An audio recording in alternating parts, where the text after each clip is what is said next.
Hi, this is DJ Marky.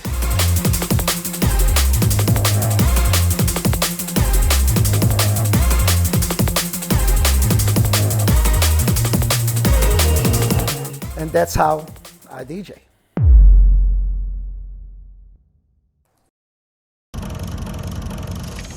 First time I mixed 2 records together, yeah, of course I remember.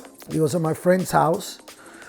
He had this Philips turntable and another Sharp turntable, and the Philips have like the pitch was like this, and the Sharp was like this. It was very weird, and I had this Hotari mixer. Probably the mix was Curtis Blow, The Breaks with Houdini, 5 Minutes of Funk. I think that's my first mix, and it was sick. My equipment, very simple. 2 turntables, 2 Technics, MK7. That's my favorite because it's the last one. And this beauty, which is called DJM-S11 by Pioneer DJ. I like it because everything is in my face. I got control of everything, and it's easy to manipulate. I use the laptop with Serato software. I can't live without the Serato stems, which is, I just separate the stems of the track here. So I got bass, vocals, pianos, and beats. So I use this all the time.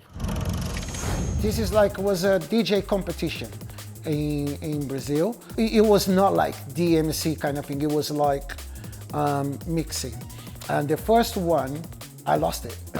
I lost it. Then I went to other 5 or 6. Then I won all of them, just mixing. And and you have to play for the crowd. And for me, it was great. And it's magical at the same time.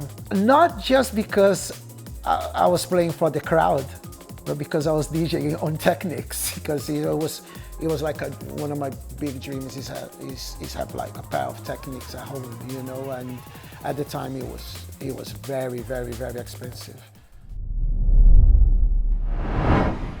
So this mixer is very important for me because I use a lot of the sound effects. And the Serato is amazing because I use the stems a lot. Most of my mixes, I separate the stems here. I give you a demonstration.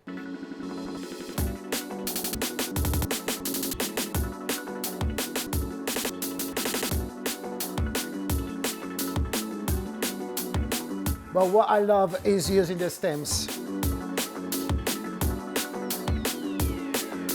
Because you can separate the tunes and you can do like different mixes.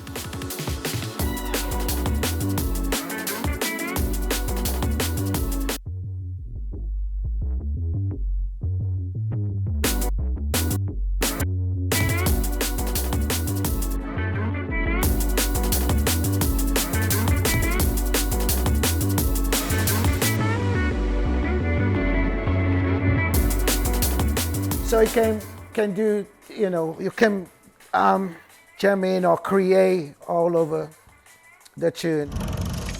Keep the crowd moving, entertain the crowd, and it's very funny because sometimes I'm DJing and I haven't seen the crowd like enjoying so much. Then and I don't want to put an instant hit to make the crowd moving. No, I want to put some tracks like makes the crowd thinking, they're like, oh, what is this? It's just like, oh, that's good.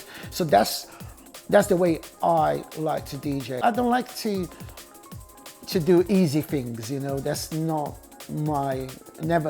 it's never my style, and I like to play tracks that I really, really believe, especially when it's my tracks. I like to play sometimes twice. I played in the beginning of the set and the end of the set, especially like when it's a new track. So people don't recognize. So if I play twice, then people just like, oh, that's pretty good. And this is like I learned reading magazines about about DJs like Larry Levan. That's what he used to do, you know, in Paradise Garage and other DJs. And I was just like, that's true. That's very interesting. So this is, I start liking this, my sister's parties. That's what I was doing, playing a track, like a brand new track. And they're like, oh, that's a bit. Or then I play again, they're like, oh, that's pretty cool. Then the next week I play again, and it was a hit. The good secret as well as a good DJ, you have to not copy other DJs or something like that. You can get inspired of them, but you have to create something. A few years ago, quite a few, long time ago, I had the honor to do a tour with 3 other DJs, which was DJ Zinc, Andy C, and Ronnie Size. I had no dub plates. I had no exclusive music. At the time, I just had only promos and only my vinyl. So I was at home with my kid, holding him, and I had a box of cigarettes here on a mixer, and suddenly he slapped, and the box of cigarettes came underneath the arm, the tone arm here, and they start repeating, and I was just like, oh my God, this is very interesting. I was just like, you know, if I put the deck on a vertical like this, and the turntable was still looping. And I was just like, oh my God, that's really cool. But I need to do something else. I need to do something else to get people's attention. So then I said, like, if I hold the play and do this. So, and I start scratching. So then it worked. And when we came to the first show was in Brighton, at Concord.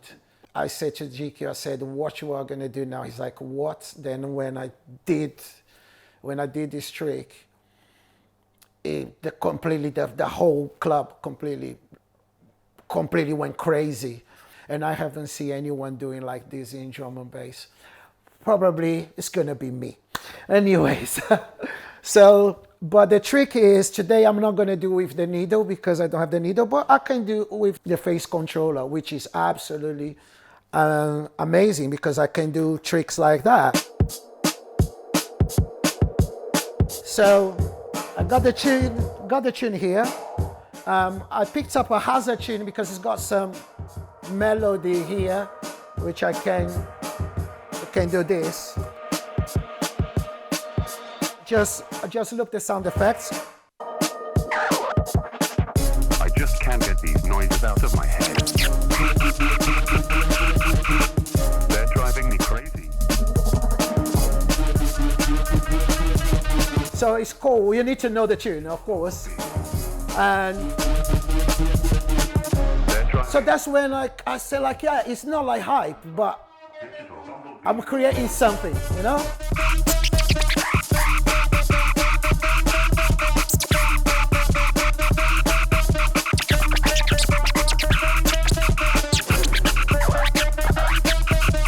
The cool thing about phase is this, because it's still spinning, right?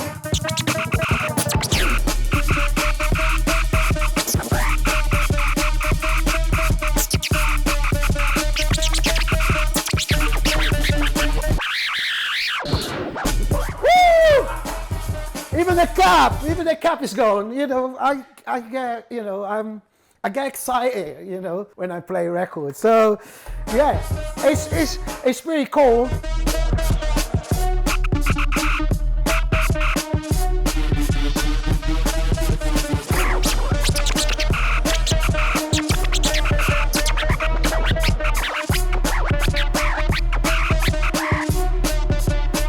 All right. So okay, now it's the time, like what I did before, like years ago. They're driving me crazy. Sounds like digital bumblebee.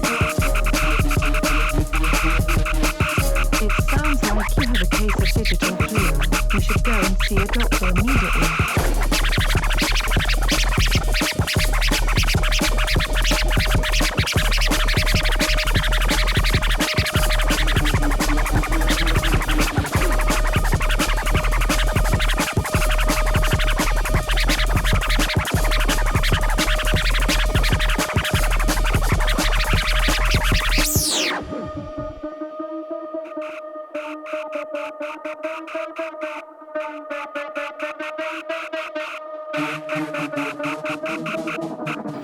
I just can't get these noises out of my head. They're driving me crazy. It sounds like You know, it's a serious thing, but at the end of the day, I don't take serious. I just want to have fun. Every time I play, I feel excited and I try to do something new. When I put a tracks like this, like Digital Bumblebee, you know, because I know I can, if I use this, I was like, yeah. So I tried to put it, to do the scratch in the same melody. So, but to do in the same melody, I needed to use the pitch control to change, you know, the melody.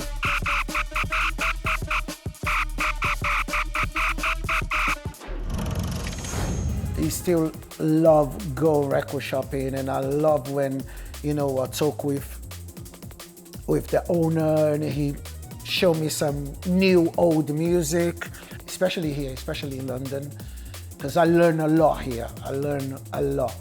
But in Brazil, I do all the time, and pretty much all the guys who owns the record shop is my friends. So sometimes I say like, yeah, let me sell some records. So I just like, I go there, I go to the balcony and I just like talking with the clients and stuff like that. And I sell records for them. I love that. The EQ I use a lot, and I don't like to, but I use with moderation. Some of the tunes I use in the same key, not all of them, because I just memorize what melodies fits, you know. So when I'm playing, I just like, you know, I'm very lazy to be honest. So I like to EQ a lot. For example, some breakdowns, I like to put a little bit more mid, you know, like this track by Break, yeah. I know when I mix it, yeah.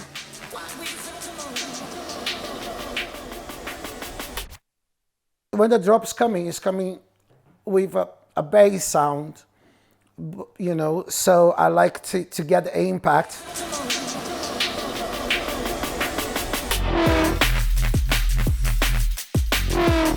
So I can do that, whoa, then you can get the impact as well. So I use the EQ with moderation. It's just, you need to know the track you're playing.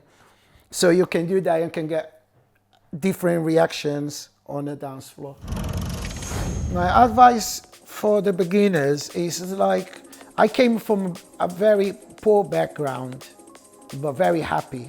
And at the same time, very rich because my parents bought so many records. So I grew up listening to so many good records. What you have to do is just be yourself, believe in yourself.